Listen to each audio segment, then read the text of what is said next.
Hey, welcome to a special edition of the Small Church Podcast. Today we are taking a break from what we would normally do and normally discuss to spend some time talking about a loss that we had this past week.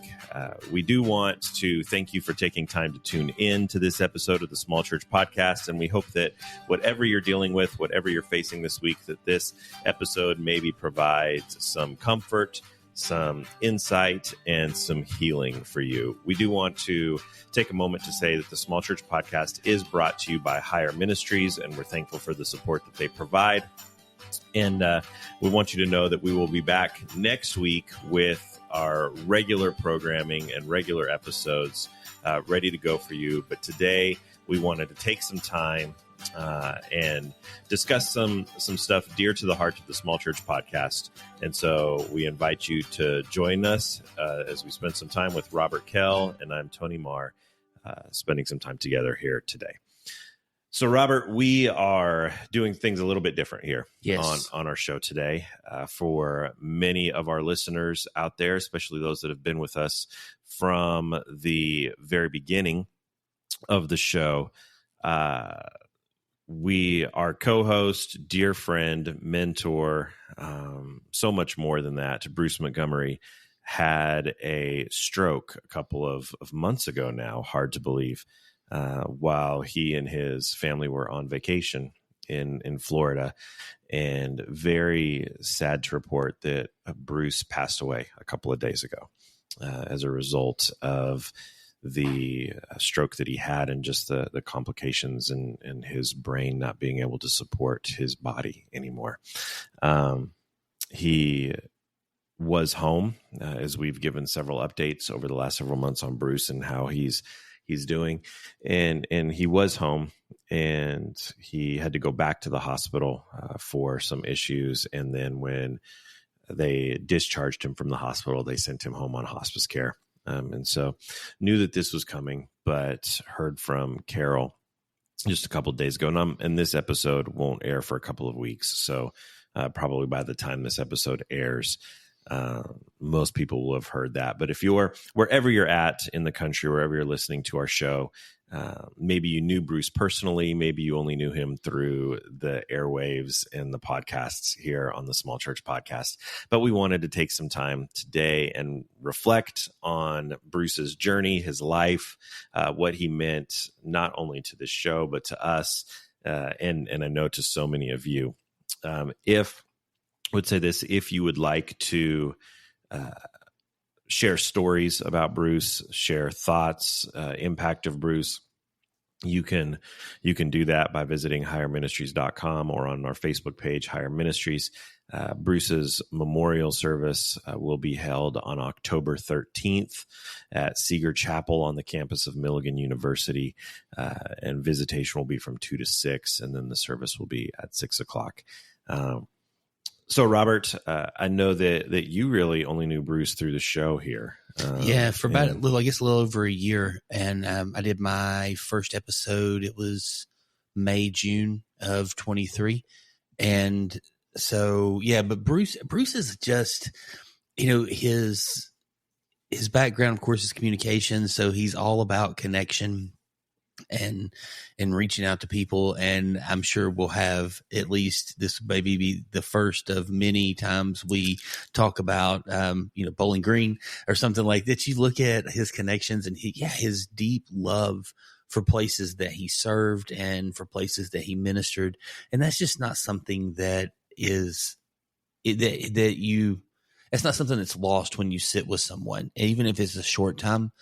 You really just kind of see, man, there's a genuine care here. And Bruce was always, even as he was struggling, and he would tell us that. I mean, it was not something, I don't know, he would kind of share that on the air a little bit. If there was something that may be a little bigger going on, he would just talk about his phase of life, but he would share off the air with both of us. And then I'm sure at a much more deeper level with you, just things that were going on. But even in the middle of the struggles and the tensions he had in his life, he was always so focused on how are you, what's going on, how can I care for you, and that pastoral care, we'll call it, but I think it was so much more than that. It's just something that really meant a ton to me and getting to sit with him for the months that, the 16, 18 months that I did. Yeah, he was hands down by far the best person at pastoral care that I had ever met. In fact, on multiple occasions, I tried to hire him to join me on staff and just take over pastoral care, but he was too entrenched in the church that he was serving at to do that. I think that, as you look at Bruce's journey in life and in ministry, everywhere he went, he made a huge lasting impact. And just in the last couple of weeks in spending some time with Carol, and then yesterday there was a small memorial service at the funeral home, and the people that were there, but there were stories being told, and people have already driven into town from his ministry from 30, 40 years ago, that 40 years later, he's still having an impact, and his life meant so much to people that they traveled in the last week from Ohio, from Florida, from North Carolina, from all over the place, because they wanted to see Bruce and get an opportunity to see him one last time and honor him and his life and his legacy. And, we've both been in ministry for a very long time, nowhere close to the longevity that Bruce and Carol have had. And there are not people that I still have those kind of relationships with from 10 years ago, much less 40 years ago. Yeah. I mean, I think back to even, I would be 8 if we went back 40 years. And so I definitely, that would be a different animal. But, even churches early on that I served in 20 years ago, 25 years ago, that I just, you have ministry and you're in that space. It's just people I was really, really close to and lived a ton of life with. And I love seeing pictures about their kids and grandkids and things like that on social media, but it's not like I probably wouldn't be driving in for their funeral. And it's just kind of crazy to think that, you'd mentioned that they had looked at a couple of places of doing this memorial service in October, and it's like they continue to have to get bigger and bigger. And now it's on Milligan's campus in a pretty large chapel. And honestly, it may have a hard time holding it if everybody who says they're trying to come is able to clear their schedule and get here on a Sunday afternoon and do that. Yeah. And I think one of the things that we were talking about before we hit record is that the impact that Bruce had, and he was very proud of the people in his life, but he was proud of them. Yeah. Not proud of, he never name dropped. No. He pastored some very well-known people, several very well-known people. And he talked about how proud he was of them and the things that they were doing, but never, I was so-and-so's pastor, I led so-and-so to Christ. It was never that. It was the work that they were doing. It'd be like a basketball coach going, I'm so proud of KB and stuff. And you're going, okay, cool. And you find out a decade later that KB was Kobe Bryant. And it's like, man, I was just trainer like early, and it's just, and that's the kind of thing, like Bruce has had impact on that level of Christian ministry people that have made monstrous impact in a lot of our lives. And Bruce was a big influence as they're in their spiritual development. And you would never know until you sit around those quiet moments and you go, so Bruce, who are we talking about here? And he'd be like, well, it's so, and he was just a very humble, genuine guy that really his concern was connections and relationships with people. And like you said, it shows, because as a man right at 80, that this is where his life is. I mean, he's got people from 40 some years ago that are doing everything they can to either get here to see him before he passed or to come and be a part of a celebration of his life. Yeah. And I was fortunate enough to know him in a very deep level. 28 years that he has been such a huge part of my life. And yesterday was pretty yesterday was pretty overwhelming for me because Carol sent a message, knowing now it was about 30 minutes after he had passed, that she, in her grief, still just cared so much to send me a text and say, "Hey, we just lost Bruce. I'll fill you in more in a little bit." And then later that day said, "We're doing this small little service at the funeral home. Can you be there?" And she said, "Small little service." I knew that there were people that had been coming in over the last week because Bruce was home and was not doing well. And so I got there and I thought that there would be, lots of people there. And it was just family and me and my wife. And when she introduced me to some, she said, "This is our adopted son." And it was a little overwhelming, in all honesty, just because I knew that's how I felt about Bruce. But it's one of those that you think he's got 1 million people in his world over his last 50 some odd years of ministry that he has impacted the way that he's impacted me. It was really meaningful. I remember the first deep conversation that I had with Bruce, and 28 years ago as a college freshman. And he has, over the course of 28 years, his influence in my life has changed my trajectory of life on multiple occasions. There have been multiple times where the direction I was going, the road I was heading down, took a turn to the left or the right because of Bruce Montgomery. Mm-hmm. And it was because he believed in me. And I think that the thing about Bruce is that he believed in people. He believed that there was something in you, that you had something innate inside of you, that you could do more, be more. And he wanted to coach you and champion you through that. He was something that he didn't talk a lot about. And I don't know that we ever really got into it much on this show, is he was a regional head for FCA for years. And he did a lot of work with coaches and in that space and with athletes. He was very, very passionate about his work and coaches. And he used to say all the time, we had many, many discussions where he said, "I think that coaching and pastoring share a lot of similarities. There's a lot of parallels in the two." And it's one of the big things that he loved so much about what we did at Higher Ministries was the coaching side. He was like me. He wasn't a counselor. He wasn't a licensed counselor, but he would give his time to the number of men that are listening to this show or need to be listening to this show that are still in ministry or got into ministry in the first place because of Bruce Montgomery. I wouldn't even be able to begin to count that, just the ones that I know. And it's because he believed in them. Some people that had no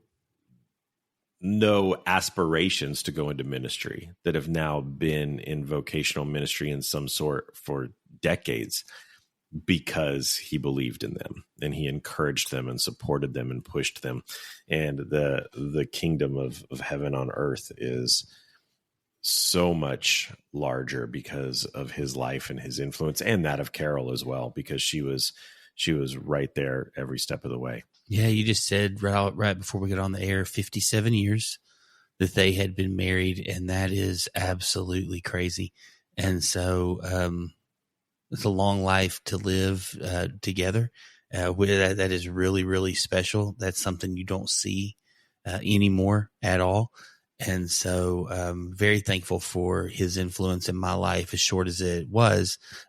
He is just really a guy that inspires you to love others well, to follow the Savior very closely, and just be present And that's, I think he had a very Jim Elliott kind of present, wherever you are, be all there mentality. And he was just very, very present in his connection with people in that moment. And that is something that in our distractedness today, that we don't get a lot from people.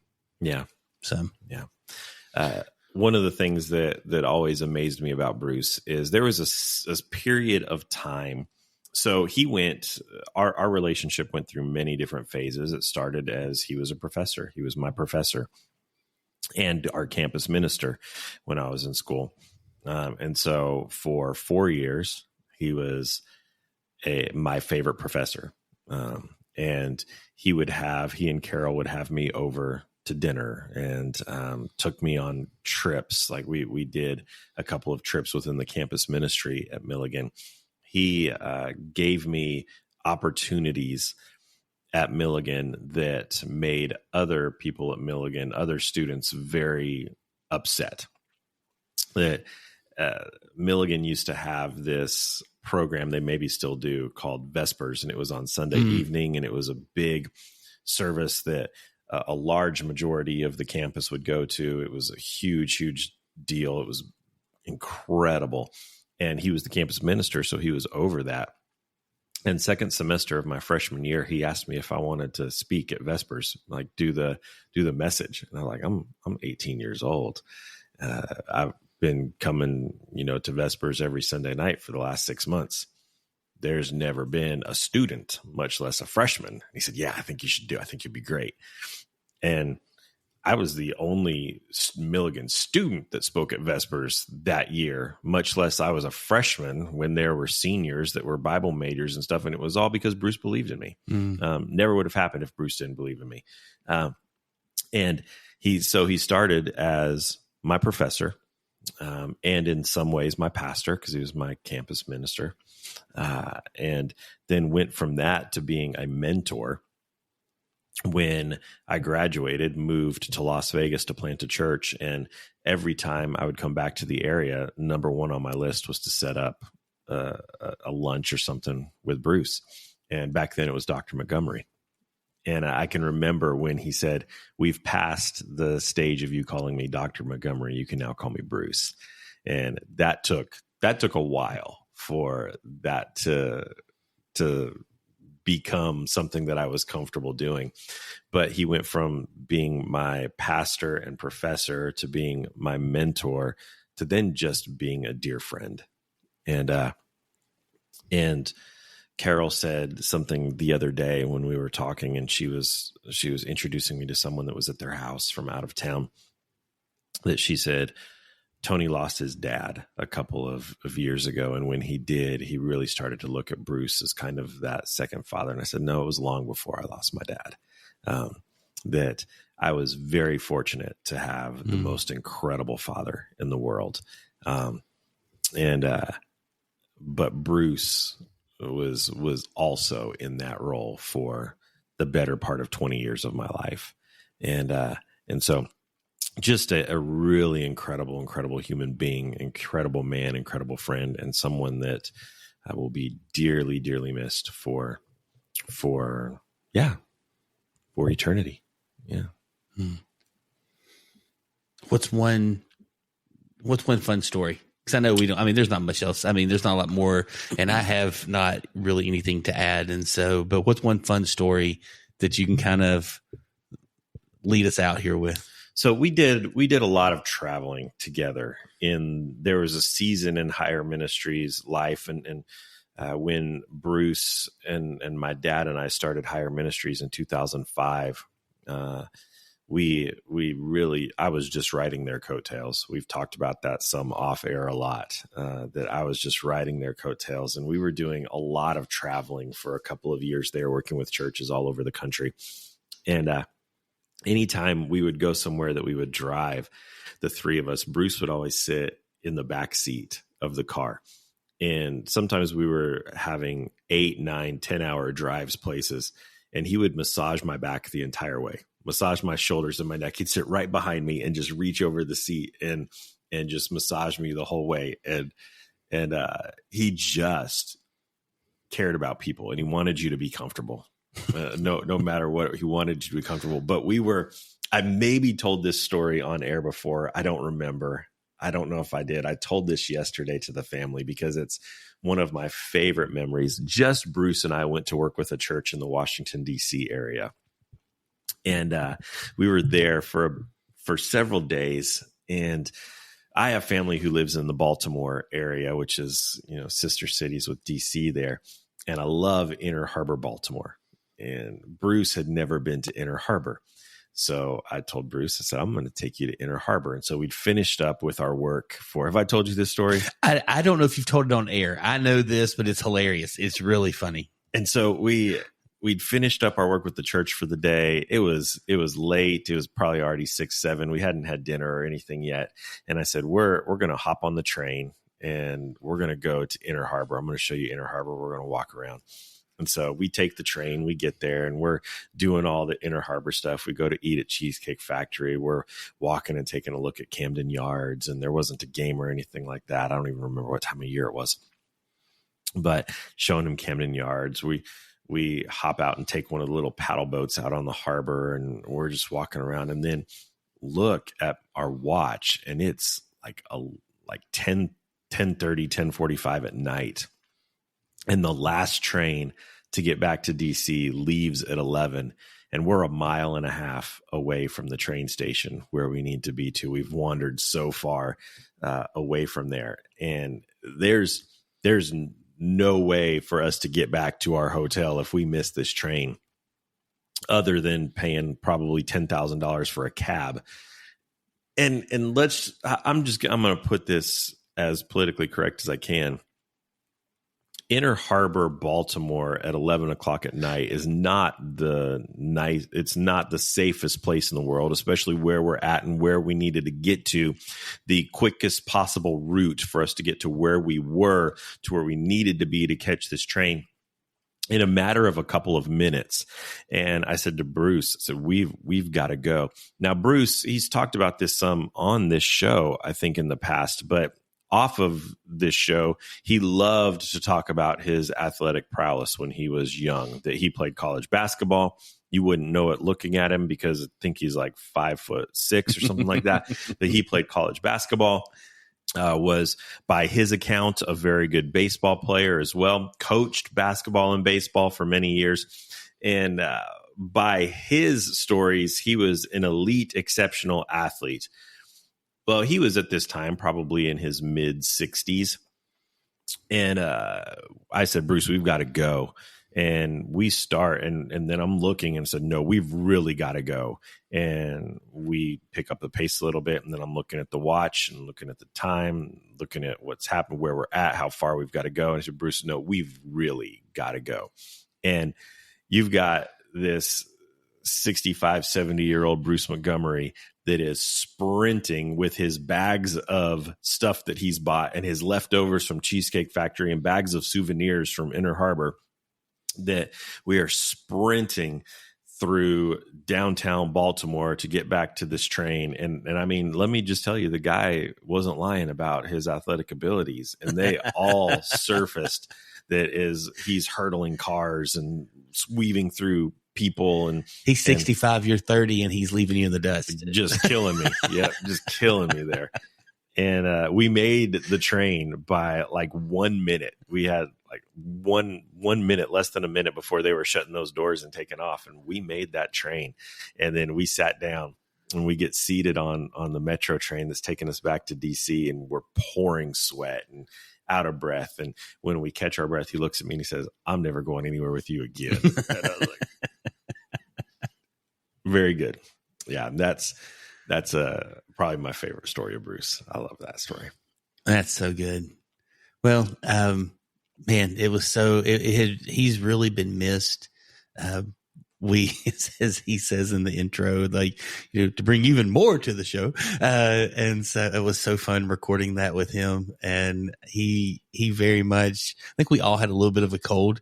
I can listen to that sometimes and go, I think I had a mint in my mouth, just trying to keep my voice moving enough that day. But, he struggled with recording that, but, he really did everything in that was true. He brought more to the show, and he kept us two crazies. We laugh. Our lead pastor we have 3 campuses, and lead pastor oversees our campuses, and it's 3 youth pastors. And literally it's kind of like Kung Fu Panda when Shifu's got inner peace and Poe's just rolling all over the place trying to get food and do things. I think sometimes, more me than you, but Bruce definitely was the sanity and the clarity to this thing. And this whole show was his idea. He had begged you for it months and months and months, if not years, to start putting this type of content on the air. And yeah. And so he's just he's a special guy, and he will continue to impact lives even on the other side of this physical life. He's continuing to impact lives and make a difference. And this podcast will be one of those ways people can get, 60, 70 episodes of him and his wisdom. And that's going to be something that makes a big difference throughout history. Yeah. And we're going to wrap this up. We just wanted to take some time today to share that news with all of our audience, because the truth is people listen to the show because of Bruce. And there were a lot of people that tuned in from all over the country because they wanted to hear Bruce, and he had impacted their lives. And there were many, many conversations that I had with people that they said their favorite part of the show, the most they got out, that Bruce didn't say much, but when he did, it was really impactful. And so he will dearly be missed. And we wanted to share that with some of you that maybe haven't had the opportunity to hear that from where you were on Bruce's passing. Again, we'll just share the information that his memorial service, his public memorial service, will be Sunday, October 13th, visitation from 2 to 6, and service starting at 6 p.m. at Seeger Chapel on the campus of Milligan University. If you would like to send a flowers or a gift or anything like that to Carol, I think you can send that to Dillo Taylor Funeral Home in Jonesboro, Tennessee. If you have any thoughts that you would like to share, any stories that you would like to share, we would love to hear that. And maybe we'll do another episode when we get a little bit past the initial shock of what's going on here over the course of this week. So much so that I forgot to even mute my phone. But maybe we'll do another episode where we share some of your thoughts and memories and stories of Bruce. And so you can send those to us at higherministries.com. And we would love to hear those stories. I know that Carol and the kids would love to hear those stories. Got to spend some time with Aaron and Andrea and Drew yesterday. And their family is all very much hurting, as we all are, but very thankful for the time and the memories that we have of Kenneth Bruce Montgomery. And so we want to thank you again for listening to this edition of the Small Church Podcast. And we will be back next week with a more normal episode of our show. So again, thanks for listening. We love you, and Bruce loved you.